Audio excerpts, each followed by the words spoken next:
جتنے تم اپنی زندگیوں سے محبت کرتے ہو، ہم موت سے اتنی محبت کرتے ہیں۔ کیونکہ صحابہ کا کیا تھا کہ صحابہ کی محبت دنیا کی چیزوں کے لیے نہیں تھی،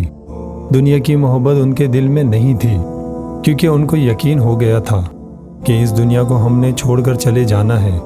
اور جس چیز کو چھوڑ کر چلے جانا ہے اس کے پیچھے ٹینشن لینے کی کیا ضرورت ہے، اس کے پیچھے مرنے کھپنے کی کیا ضرورت ہے۔ اپنی زندگی کو ہلکان کرنا، اپنی زندگی کو برباد کرنا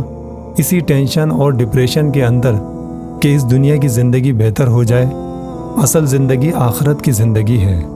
تو وہ آخرت کی زندگی کو فوکس کرتے تھے۔ جب ہم آخرت میں فوکس کریں گے، دنیا کی محبت کم ہوگی،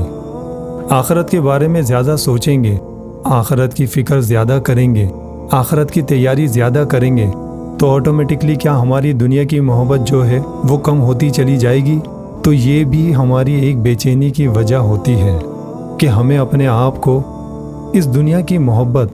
اور اس دنیا کی چیزوں کے اندر بہت زیادہ ڈوب جانے سے بچانا ہے۔